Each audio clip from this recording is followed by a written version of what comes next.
다음에 3번 측정과 척도입니다. 측정과 척도에 대해서 알아보겠습니다.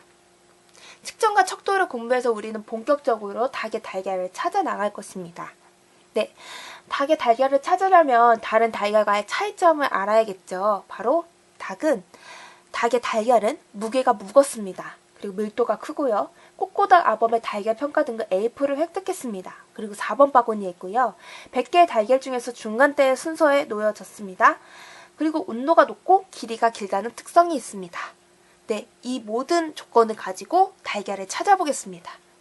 먼저 측정입니다. 메저먼트라고 하는데 인간이나 사물의 특성을 구체화하기 위하여 수를 부여하는 절차인데요. 일정한 규칙에 따라 어떤 사물이나 사건의 특성에 숫자를 부여하는 과정, 그러니까 어떤 사물이 있는데 그 사물이 어떤 특성이 있습니다. 그럼 그 특성에 맞게 숫자로 표시를 하는 것입니다. 그게 바로 측정인데 측정에선 본질 측정, 유도 측정, 임의 측정이 있습니다. 먼저 본질 측정은 측정할 때 어떤 사물의 특성을 표현하는 본질적인 법칙에 따라 수치를 부여하는 것입니다. 그러니까 가장 충실하게 그 사물 본질을 측정하는 건데요. 그 사물 본질을 측정하는 것, 이거는 길이나 무게, 그리고 부피가 될 수 있겠죠. 그렇다면 닭이 저울을 가지고 본질 측정으로 달걀을 찾아보겠습니다. 아까 닭의 달걀은 무겁다고 했죠. 그러면 저울로 한번 본질 측정을 해보겠습니다. 네, 그랬더니 무거운 달걀들을 발견했어요. 그럼 이 달걀들 중에 닭의 달걀이 있겠죠? 네, 다음은 유도 측정입니다. 사물의 특성을 다른 특성과 관련시키는 규정이나 법칙에 의해 측정의 의미가 나타나도록 하는 것인데요. 자연과학에서는 찾아볼 수 있습니다. 하지만 사회과학에서는 드뭅니다. 밀도를 아시면 됩니다. 다른 특성과 관련시켜서 밀도를 구하는 거죠. 그래서 한번 유도 측정으로 밀도를 재보겠습니다. 참고로 닭의 달걀은 밀도가 컸습니다. 아까 본질 측정으로 인해서 무게를 잰 달걀들 중에서 또 유도 측정으로 밀도를 재봅니다. 그랬더니 밀도가 큰 달걀들을 발견할 수 있었습니다. 네, 그 다음에 임의 측정입니다. 임의 측정은 어떤 사물의 특성과 그 측정값 간의 관계가 있다고 가정하고 측정을 하는 겁니다. 객관적인 사실보다는 이론적인 근거에 가정을 두고요. 조작적 정의합니다. 수능 시험을 생각하면 되는데요. 수능 시험이 무슨 시험이죠? 네, 대학에서 그 학생이 대학 공부를 할 수 있는 능력이 있느냐 없느냐를 측정하는 것이죠. 하지만 그 학생이 무조건 수능 시험을 잘 봤다고 해서 대학에서 공부를 잘 할까요? 그 학생이 대학에서 공부하는데 필요한 모든 모든 능력을 수능 시험에 잴 수 있을까요? 그럴 수 없습니다. 하지만 우리가 보는 수능 시험은 대학에서 공부하는데 필요한 능력을 잰다고 정의를 하는 것입니다. 그래서 이론적 근거를 가정을 하고 조작적 정의를 하는 것입니다. 사회과학에서 시행하는 대부분의 측정이 바로 임의 측정인데요. 그렇다면 임의 측정 해보겠습니다. 어미닭의 달걀은 꼬꼬닭 아범의 달걀 평가 등급에서 A+를 획득했다고 하는데요. 그러면 임의 측정으로 달걀을 찾아볼까요? 닭이 평가 등급을 하고 있습니다. 그랬더니 2개의 달걀이 A+를 획득했네요. 그런데 2 달걀만 남았는데 둘이 무엇이 다를까요? 그렇다면 한번 뒤에 어떤 글씨가 써있는데 뒤에 글씨를 한번 볼까요? 달걀 뒤에 명명, 서열, 등간, 비율 이라는 말이 써있네요. 이게 무슨 뜻일까요? 각 숫자도 써있는데 더 공부해봐야겠습니다. 네, 그 다음 배울 것은 척도입니다. 스케일이라고 하는데 측정하고자 하는 사물의 특성을 숫자로 표시하기 위하여 사용하는 점수 체계인데요. 측정 결과를 숫자로 표시하는 거예요. 즉, 아까 측정을 했죠. 본질 측정, 임의 측정, 이렇게 유도 측정, 이렇게 3가지 측정을 했는데 그 측정 결과에 따라 숫자로 표시해주는 것이 바로 척도입니다. 같은 숫자라고 해도 어떤 척도에 의해서 측정되느냐에 따라 상이한 해석이 나타날 수 있습니다. 척도에선 4가지의 종류가 있는데 명명척도, 서열척도, 등간척도, 비율척도가 있습니다. 먼저 명명척도입니다. 명명척도는 단지 개별 단위로 구분하는 건데요. 숫자들의 양적 의미가 아니라 범주의 표식, 명명. 그러니까 운동선수의 등번호를 봅시다. 33, 17 이런 번호가 있죠. 그런데 그 운동선수가 33이라 해서 33번째로 잘하는 선수일까요? 아니면 17번째라 해서 17번째로 잘하는 선수일까요? 아니죠.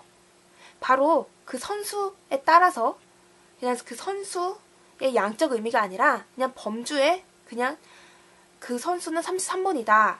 이렇게 그냥 임명해주는, 명명해주는 그런 숫자일 뿐입니다. 남자는 1번, 여자는 2번, 또는 여자는 1번, 남자는 2번 이렇게 표시하는 거랑 같죠. 그렇기 때문에 가감승제가 불가능하겠죠. 그렇다면 어미닭의 달걀은 네 번째 바구니에 들어갔습니다. 만약에 주인이 바구니에 명명척도로 숫자를 써놨다면 어미닭의 달걀은 4번 바구니에 들어가 있겠죠. 그 다음에 서열척도입니다. 측정 대상의 사물이 가지는 대소, 장단, 다과 등의 기준에 의해서 순위나 서열을 부여하는, 즉 순위를 부여하는 척도인데요. 석차 또는 반번호를 생각하시면 됩니다. 반번호 3학년 1반부터 12반까지 있으면 1, 2, 3, 4 이렇게 번호를 부여하죠. 이렇게 순위에 따라서 번호를 부여하는 것, 이게 바로 서열척도입니다. 가감승제는 불가능합니다. 그렇다면 어미닭의 달걀은 중간 순서에 넣어졌으니까 만약에 주인이 서열척도로 넣어진 달걀들 간에 번호를 써놨다면 100개의 달걀 중에서 중간값에 번호를 가질 수 있겠죠. 그렇다면 왼쪽 달걀의 서열이 53이고 오른쪽 달걀은 서열이 14니까 왼쪽 달걀이 더 확률이 가깝겠네요. 그 다음에 등간척도입니다. 등간척도는 일정한 측정 단위를 가지고 각 측정 단위 사이의 간격이 동일한 척도인데요. 절대 0점이 없으며 측정치들 사이의 비율이 같지 않습니다. 즉 등간척도는 온도를 생각하시면 됩니다. 온도계를 자세히 보시면 거기 각 일정한 간격이 있죠. 그렇다고 해서 20도가 10도보다 2배 더 뜨겁다고는 할 수 없습니다. 즉, 그 측정치들 사이의 비율은 같지 않죠. 그리고 온도 0도가 온도가 없다고 말할 수는 없습니다. 즉, 절대 0점은 없습니다. 그러니까 가감은 가능하지만 승제는 가능하지 않습니다. 그렇다면 어미닭의 달걀은 아까 조건에서 뜨겁다고 했잖아요. 그러면 또한 주인이 달걀의 등간, 즉 온도로서 숫자를 매겼다면 좀 더 뜨거운 온도에 또 왼쪽 달걀이 37도 더 뜨거우니까 왼쪽 달걀의 확률이 더 높겠네요. 그 다음에 비율척도입니다. 명명, 서열, 등간척도의 조건을 모두 만족하는 것인데요. 절대 0점 있고요. 숫자 사이의 비율성도 있습니다. 가감승제가 가능합니다. 길이나 무게를 생각하시면 되는데 무게가 0g이다. 이것은 무게가 없다는 것을 의미하죠. 길이의 간격에는 비율성이 있습니다. 그래서 가감승제도 가능합니다. 그렇다면 길이가 비율척도죠. 아까 어미닭의 달걀은 길이가 길었습니다. 주인이 또한 길이를 가지고 비율을 매겼다면 왼쪽 달걀이 5고 오른쪽 달걀은 4니까 더 긴 달걀, 즉 왼쪽 달걀의 확률이 높겠죠. 그렇다면 왼쪽 달걀은 모든 조건을 다 충족하는 것이네요. 그렇다면 우리는 어미닭의 달걀을 찾을 수 있었습니다. 바로 왼쪽 달걀이 어미닭의 달걀이었던 것이죠. 어미닭은 너무나도 기뻤습니다. 감동을 먹었습니다. 자신이 공부를 해서 연구방법론을 공부를 해서 자신의 달걀을 찾을 수 있었으니까요. 너무나도 기쁜 달걀이 너무 사랑스러운 어미닭입니다. 그런데 달걀이 좀 뭔가 이상합니다. 갑자기 움직이기 시작했어요. 그러더니 병아리가 부활을 했습니다. 네. 1년 후에 어미닭은 자신의 이 스토리를 아이들에게 책으로 만들어서 직접 들려준다고 합니다. 얼마나 뿌듯할까요? 우리 모두가 다 같이 공부를 해서 어미닭의 달걀을 찾을 수 있었습니다. 그런데 우리는 더욱더 공부할 게 남아있어요. 무엇이냐면 뭔가 의심스러운 조건 하나가 있습니다. 여기 세 번째, 꼬꼬닥 아범의 달걀 평가 등급 A프를 획득했다는 것은 무슨 말일까요? 한번 꼬꼬닥 아범의 달걀 평가지를 보겠습니다. 정말 어미닭의 달걀은 A프를 획득했는데 우리 꼬꼬닥 아범의 달걀 평가지 믿을 수 있을까요? 이 달걀 평가지 믿고 A프를 믿을 수 있을까요? 한번 이 평가지를 평가해 보겠습니다. 네, 이 평가지를 평가하기 위해서는 타당도와 신뢰도에 대해서 배웠는데요. 네, 이번 시간에 배우는 것은 4차시 타당도와 신뢰도입니다. 타당도와 신뢰도를 공부해서 꼬꼬닥 아범의 달걀 평가를 한번 평가해 봅시다. 네, 일단 타당도는 측정하고자 하는 어떤 특성 또는 현상을 얼마나 충실하게 측정하였느냐 하는 건데, 만약에 사람의 능력을 재는 검사지가 있다고 칩시다. 근데 그 검사지는 수학 실력이나 컴퓨터 활용 능력만을 검사해요. 그러면 수학 실력과 컴퓨터 활용 능력이 사람의 모든 능력을 대신할 수 있을까요? 없죠. 이것은 바로 타당도가 낮다고 할 수 있습니다. 즉, 타당도는 재고자 하는 것을 얼마나 충실하게 쟀느냐라는 것인데요. 타당도의 종류로는 내용 타당도, 준거 타당도, 구인 타당도가 있습니다. 내용 타당도는 주관적인 타당도예요. 검사 내용 전문가에 의해서 검사가 측정하고자 하는 속성을 제대로 측정하였는지 주관적으로 판단하는 것입니다. 그러니까 내용 전문가가 있어요. 그 내용 전문가가 자신의 전문 지식에 의해서 그 내용을 판단하는 것이죠. 그래서 수치로는 표현을 못합니다. 그리고 내용 전문가만 알기 때문에 공통된 인식이나 기준을 마련하기는 어렵습니다. 네, 그 다음에는 준거 관련 타당도인데요. 특정한 준거와 관련지어서 측정 도구의 타당성을 검사하는 방법입니다. 준거 관련 타당도는 준거가 있다는 것을 알아주시면 되는데, 준거에는 예언 타당도와 공인 타당도가 있습니다. 즉 예언이 준거가 되는데요. 타당 검사에서 얻은 점수를 바탕으로 미래의 준거가 될 만한 특성을 어느 정도 정확하게 예언하느냐. 그러니까 미래가 준거가 되어서 이 검사지가 미래를 얼마나 정확하게 예언할 수 있느냐를 예언 타당도이고요. 공인 타당도는 이미 인정된 다른 검사가 바로 준거가 되는 것입니다. 그래서 이미 인정된 다른 검사와 비추어서 이것은 얼마만큼 타당도가 있느냐라는 것을 측정하는 겁니다. 그래서 예언 타당도에는 아까 말씀드렸던 대학 수학 능력 시험이 있겠고요. 공인 타당도에는 새로 만든 학력 검사를 새로 학력 검사를 만들었으면 전 학기에 만든 학력 검사와 비교를 해보는 것입니다. 그래서 공인 타당도를 따지는 것이죠. 네, 구인 타당도가 있습니다. 구인 타당도는 추상적이고 가설적인 어떤 특성이나 속성의 존재를 가정하고 그것을 지칭하기 위해서 만들어 놓은 개념입니다. 그러니까 추상적인 개념을 어떤 정의를 한 다음에 그리고 그 정의를 얼마만큼 타당도 있게 측정하느냐 이것입니다. 즉 추상적인 개념은 사랑을 들 수 있는데요. 그러니까 간단히 말해서 특성과 성질의 조작적 정의를 하는 것입니다. 조작적 정의의 타당성을 밝혀주므로 많은 연구의 기초가 됩니다. 하지만 요구 분석의 경우 많은 수의 대상이 필요하겠지요. 네, 그 다음에 신뢰도입니다. 측정하고자 하는 내용을 일관성 있게 정확하게 측정하는 건데요. 피험자들에게 동일한 검사를 반복 실시했을 때 측정의 일치성을 나타내는 것입니다. 그렇다면 타당도와 신뢰도의 차이점은 뭘까요? 여기 저울이 보이시죠? 저울을 가지고 예를 들어 볼게요. 만약에 저울이 무게를 30g을 재었습니다. 그 무게가 실질적인 본질도 30g입니다. 그렇다면 네, 내용을 충실하게 쟀죠. 그래서 타당도가 높다고 할 수 있습니다. 반면에 신뢰도는 이 저울이 30g을 재었습니다. 그런데 또 다음날 30g이 또 나옵니다. 그리고 또 나옵니다. 그리고 이 무게는 30g이 맞고요. 그렇게 내용을 일관성 있게 정확하게 측정할 수 있는 것, 동일한 검사를 반복 실시해도 일관성 있게 나오는 것, 그것이 바로 신뢰도입니다.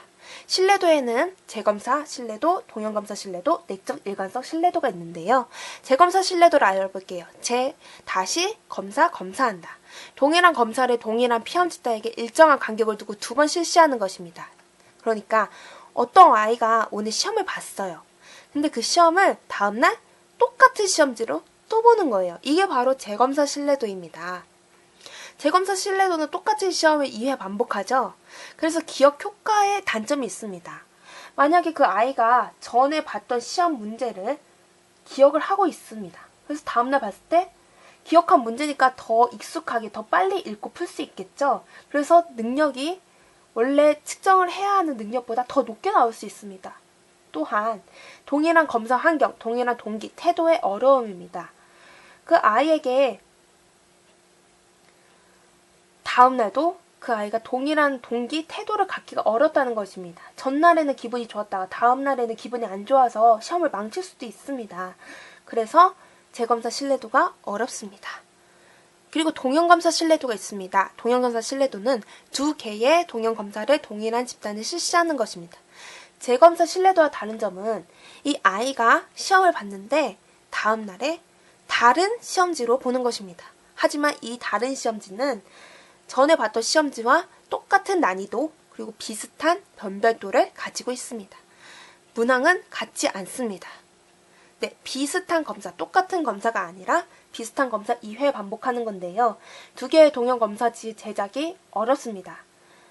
문항은 다른데 그 문항이 비슷한 난이도와 변별도를 가지게 만드는 것은 어렵겠죠. 그리고 재검사 신뢰도와 똑같이 두 번 시행하기가 어렵습니다. 왜냐하면 동일한 검사 환경, 동일한 동기, 태도를 만들어주기가 어렵기 때문입니다.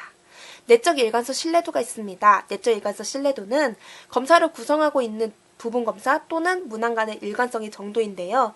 반분검사 신뢰도가 있고 문항 내적 일관성 신뢰도가 있습니다. 반분검사 신뢰도는 한 번 실시한 검사를 두 부분으로 나눕니다.